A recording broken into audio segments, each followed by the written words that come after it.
everyone. Welcome to today's episode of 10 Minute Marketing. I'm your host, Sonja Crystal Williams. And today joining me, I have Kelly Leardon with Walk Like Warriors. Hi, Kelly. Welcome and thank you for being here. Sonja, thank you so much for having me. I am truly honored. I love your podcast. Thank you so much. Well, I'm really excited to have you here because I like to say when we had our first conversation, you shared with me what I like to call just the fairy tale story for anyone who's listening who is a business coach of any sort, a consultant, or any type of coach. You don't even have to be a business coach or even a course creator. Kelly did the magical thing that everyone really wants to achieve, which is when she launched her new product, which we're going to talk about today, she had an amazing December $28,000 launch, 500 Instagram followers Kelly currently has on her page. She didn't run any ads. She's growing organically. Kelly, how in the world do you do that? Before we get into that, though, let's talk a little bit about what is Walk Like Warriors. Describe that to me. Absolutely. So it's a play on my first name. So my first name means warrior woman, and anyone who knows me is like, yep, that is very fitting for her. I am a high passion woman. I tend to be pretty bold, courageous, fearless. And as I started to work with female entrepreneurs, I noticed them sort of leaning into that part of me and needing to kind of pull courage and fearlessness from me. And so it's all about helping women live bold, fearless, courageous lives in their personal life, if they're a woman of faith and their faith, and certainly in their business. So I call it like that warrior mindset of focus, passion, and for sure, fearlessness. Wow. I love that. And I love how you said, it's such a great point that sometimes when we are seeking support, whether that's in our personal life or as business owners, sometimes we need to find people we can lean into who have the qualities that we possess and desire. So I love that you've been able to be that to a lot of the women that you're coaching and working with. So you started Walk Like Warriors last year. And what was the beginning of that for you? So this is the funniest part of the entire journey is that it started in June or July of 2023. I started to get consistent with it. And it was like just a passion project. So I was working at the time as a certified fractional director of operations. So small business owners would hire me to come in, clean up their ops, help them systemize, streamline, help them see blind spots in their business, what needed to be improved. And so I'm helping all these business owners grow and scale, right? And I'm thinking, I don't really have anything for me at that time. When you're a fractional director of ops, you grow more through word of mouth typically. Like you don't typically have a huge social media following and things like that. But I thought, I'm kind of curious. I love being on Instagram. So I'll just sort of do like a faith-based page. I was talking a lot about habits. I'm a master of time, which I have ADHD. So like the fact that I have this weird part of my personality that's just a complete hot mess, but in the areas that matter to me, I'm very streamlined and focused. So I just started. I was just having fun posting. I joined a program in August that was to learn how to create better graphics in Canva and then put them on Instagram. So that was really powerful part of my journey. But when I enrolled, when I invested that money, it was to grow this passion page. That was it. And then a funny thing started happening in August, September. Slowly solopreneurs got into my DMs and they weren't asking about what the page was about. They were asking me questions about how to grow their small business. Wow. And you know that you are sitting on something that you have a blind spot to when people are literally messaging you, how do I do business with you? Like that is like the opposite of what the dream in marketing. Yes. But at the same time, I was like, oh, it's not really even clear. And I'm thinking, but they can't afford me as a director of operations. And so people started saying, do you do one-on-one coaching? I want you to coach me. And of course, as a director of ops, I was coaching CEOs, but never solopreneurs and very small business owners. So I was like, no, I'm sorry, I don't do that. And then the next one, no, I'm sorry, I don't do that. And I mentioned it to my business coach and she was like, what are you doing? Why would you not do that? And I'm thinking, because I know how to help there's small business is such a strange word because it could mean you're trying to get to your first 10,000. It could be you're doing $1 million a year in revenue or $1 million a month in revenue. So I was sort of at that mid to higher range in the small business category. And I'm thinking, do I know how, I know my systems work. but do they work with a solopreneur trying to break 6 figures or trying to break 7 figures with a team? Mhm. One, maybe they have a VA, maybe they have a VA and social media manager, but they don't have these teams of 20, 30, 40 people. So I took my first coaching client in October. Wow. And I think by the end of November, I was full, which full to me was 10. And Okay. I never, it wasn't like I was like, I do this. You can click here, click here. It was seriously people sliding into my DMs. I need you. You have to help me. So Wow. it was just word of mouth at that point. And then the wait list for one-on-one coaching got up to 15 or 20. Mhm. And I realized that model is not going to work. I am very passionate. My ADHD, what I love about it, it's like a superpower. It's a curse and it's a superpower. But that hyper focus, that hyper fixation, Sonja, you could say, Kelly, I'm really curious about, random thing, giraffes. Mhm. I would spend 18 hours just researching it for you. So I Giraffes. could eliminate that into 2 sentences. I love doing that. And so coaching was like, the 6 working geniuses, my highest genius is galvanizing. So it is like I can spur and prompt people into action, which is so powerful. But then that hyper focus, if someone says, I'm trying to run a subscription model and I'm not totally sure, I will spend 50 hours learning hashtag all the Mhm. things. Yep. And so I realized, though, that's not scalable. I don't want to take more than 10 because I want my 10 to have all of me. I want them to feel like they are getting incredible amounts of attention and focus from me. So I have this system for growing a small business. There are 6 pillars of a healthy business. And when all 6 pillars are healthy, Mhm. your business is growing quickly, but well, like it's growing to scale. That's what a lot of people get wrong. It might grow fast, but it's so scotch taped together. Yep. When it grows fast, you're going to just end up toppling. So I Yep. always say you'll see these people on Instagram, they'll explode and you're like, whoa, how'd they do it? And then they implode because they don't have any foundation to what they're doing.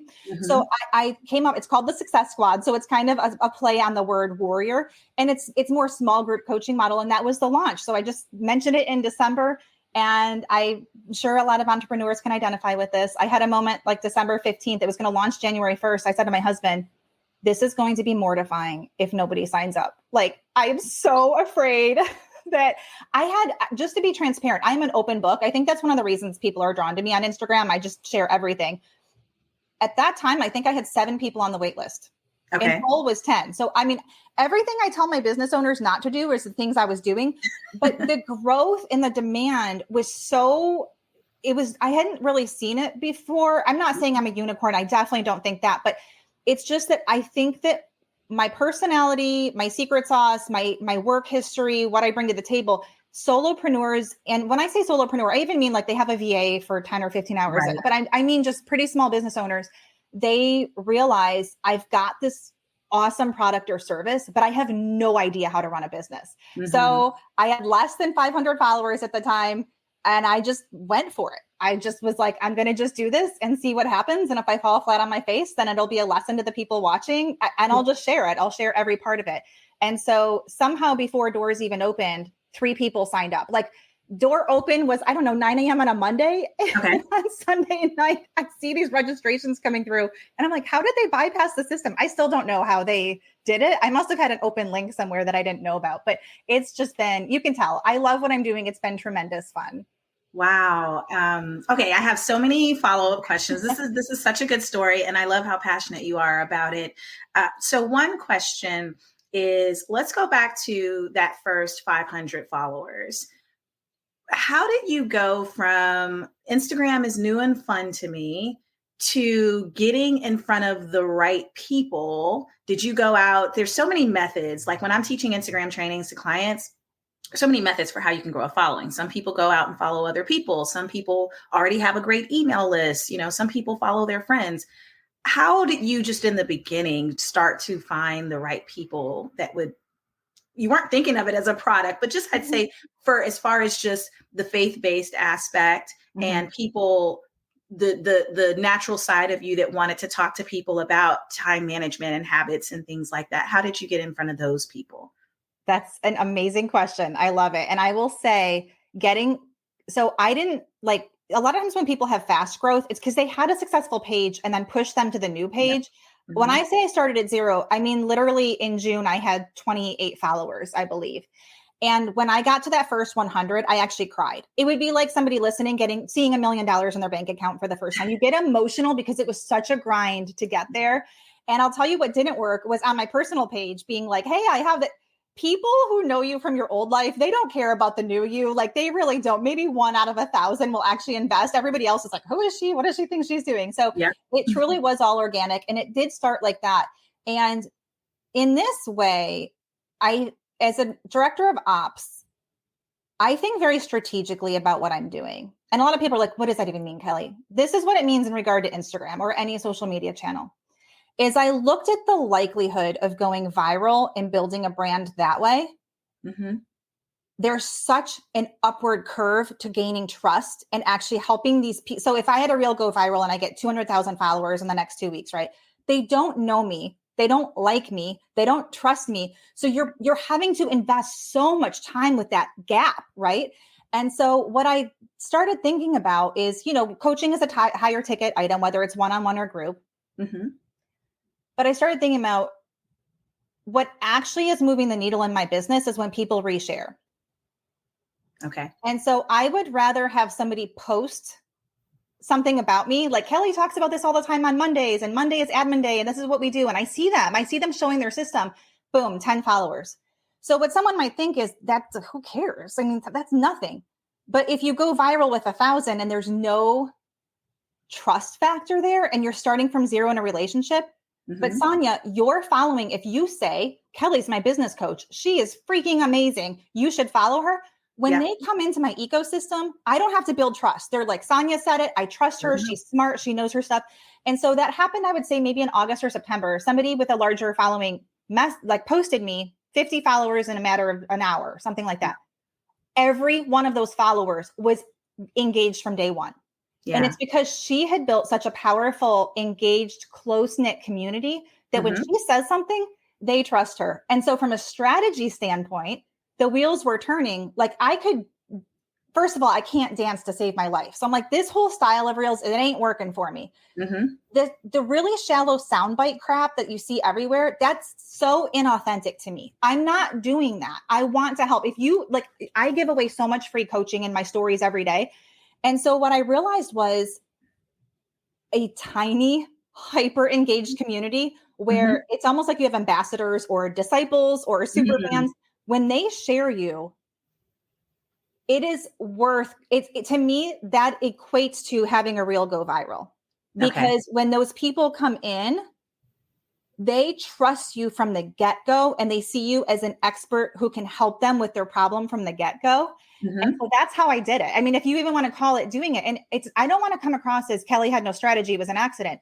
No, I realized pretty quickly the chances of going viral are like Sonja going to the gas station, buying a lottery ticket and winning $1 million. Now, I know that you're actually more likely to go viral than to win $1 million lottery ticket. But my point is that if you did that and I went to the gas station, same one, play the same numbers the next day, you can't control that. And so for me with strategy is I always want to control in a business what can be controlled. And when things are so like algorithms, there's some things you can do to improve your knowledge of how that works.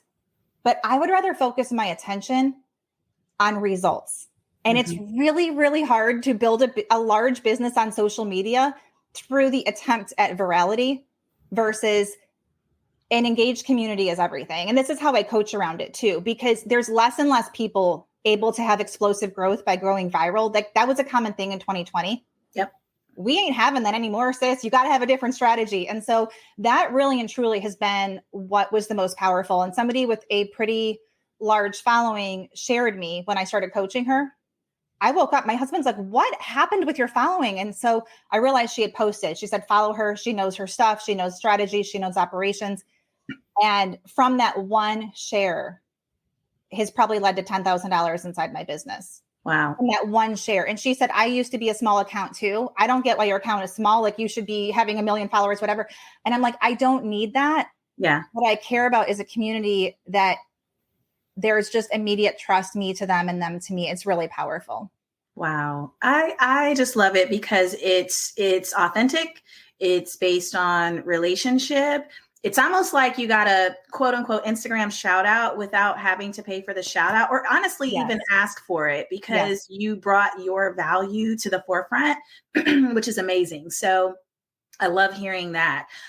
One other question I want to ask is, when you got to the place where you said, okay, you talked it over with your coach, I have a product here. At that point, actually, this is a two-part question. One part is, for the launch part itself, and especially given that you have a background in operations, did you have like a system that you developed of, this is how I'm going to approach launch? Or did you go to your sales coach or some other type of coach and say, I'm going to follow this particular system? I took a lot of things from a lot of entrepreneurs that I've worked with and Okay. leveraged what I know to be true based on your audience and based on your product. So obviously a lower price item, the launch is going to look totally different than a higher price item. And are you doing cart open, cart close versus people can register anytime? And so Mhm. it really was like a mashup of things that I've observed, Okay. what I knew to be true about my audience, and what I felt comfortable doing as far as a launch is concerned. Mhm. And I couldn't leverage tons of testimonials. I could only leverage the testimonials from my coaching, but I didn't have anyone who'd gone through this group program.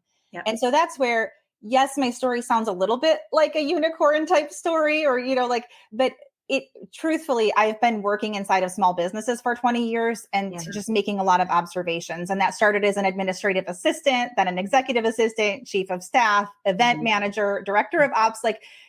So my experience, and I will tell you the most invaluable thing in my journey was being an executive assistant. When you are sitting at the right hand of the CEO of $100 million business, you see all the good, bad, ugly, the dark underbelly of everything. People come to you with things. I would say Mm. nothing has impacted my journey as much as that period in my life. I'm eternally grateful for that. So I will say that as far as the way my launch worked, it was like working inside some of these bigger companies and then people coming to me like, I don't like this. And they shouldn't have. And just sort of just constantly learning and observing has been extremely helpful to me. Yeah, this is also, yeah. So we're using kind of like, I say fairy tale because it's the wish that everyone wants, but this Yes. really this is years of preparation. It's like someone when they see a movie star and say, oh my gosh, they're amazing. How did they appear in that movie? Well, they were in about 12 other movies, some of which that failed, leading up Yes. to that process. So it's the same thing. It looks pretty on the outside, but there was work, and as you're saying, a lot of intention put behind how you started that process. So that's really great to hear. One final question I want to ask is around, okay, we talked about audience and just how you kind of moved into even developing the program. I'd say the final question is, when you got to, I'm ready to launch, was that launch strictly on, hey, I'm posting on Instagram and again, people will come. Did you, DM people? Did you send out an email? Just peeking behind the curtain a little bit. What were a few of the key things that you did that helped with the launch in terms of just putting content in front of people? My email list was teeny tiny at the time. So Mm-hmm. I think I sent one email on cart open and one email the last day. And some of that was because I was launching January 1st and I don't typically work the last week of the year. So here I am trying to have this launch, but then my family's like, you don't ever work this week. And so I did mess that up and I truly own that. That's something important to me is I don't work between Christmas and New Year's. Mm-hmm. So that was a mistake on my part. I should have sent more emails for sure, but my list was so tiny, I didn't feel like I could really leverage it.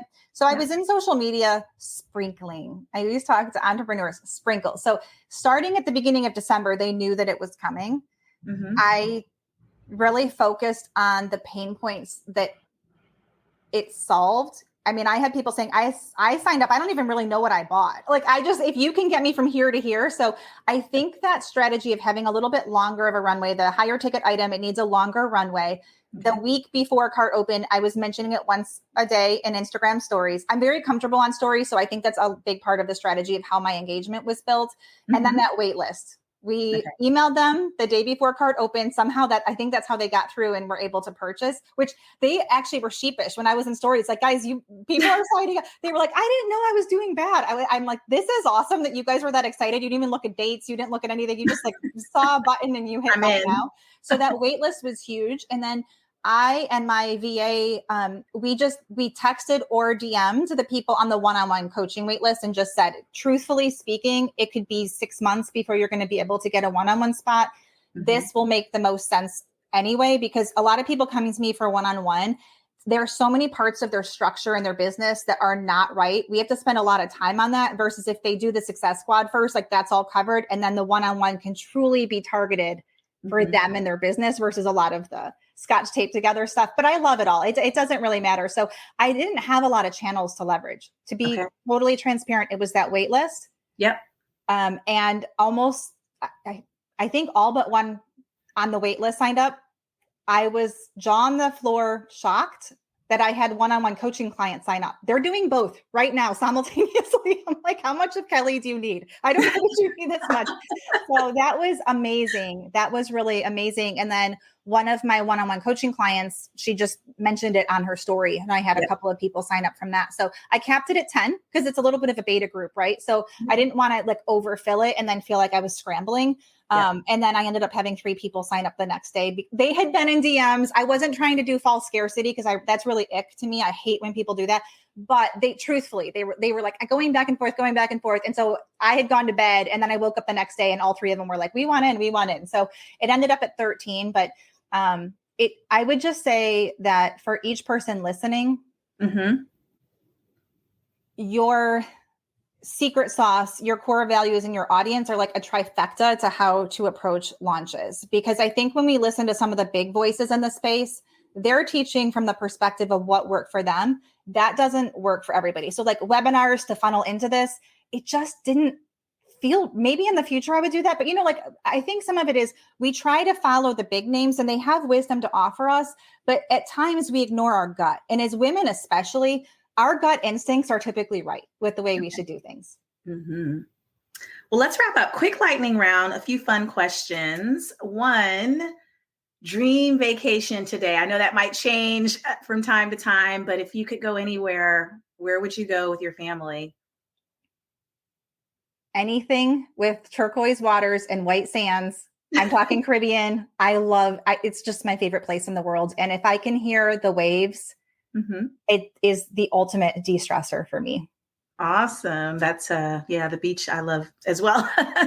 That is always my dream vacation as well. So one other question, if you were, let's just say, living in a different universe, I like to play with the whole theme, Avengers, multiverse. What's another version of Kelly doing that's completely moved away from operations, coaching, anything like that? Oh, wow. That's pretty intense. I'm at my best when I'm helping other people have what they want. So trying to think of, I feel like as long as I was teaching or coaching, it could be any realm in the entire universe and I would be happy. My heart is really fulfilled when I get that message, like you changed my life. So anytime, I always tell my coaching clients, I want every one of them to be making 100 times more than I'm making. That's how I know that's success to me, is that I want the people that I'm working with to 10 or 100x their wildest dreams. And so I don't know, that's probably a little bit fluffy of an answer, but I can't separate myself from what I feel like I was truly called to do. I love that. Yeah. Knowing your purpose. I love it. All right. Well, Kelly, if people are interested in learning more about Walk Like Warriors, how can they get in touch with you and find more information? Website or Instagram. Somebody has that handle. So I have underscores in between. So it's like walk_like_warriors. I'm in stories every day, doing tons of free coaching every single day in stories. And on my website, top right button, Prime Real Estate, there's a button that says freebies. And what I'm really known for is my freebie. It's 7 strategies to save 12 or more hours a week. I've done it with every single executive I've worked with. Most of them average saving 15 hours a week. So that's a really jam-packed, value-packed freebie for your listeners.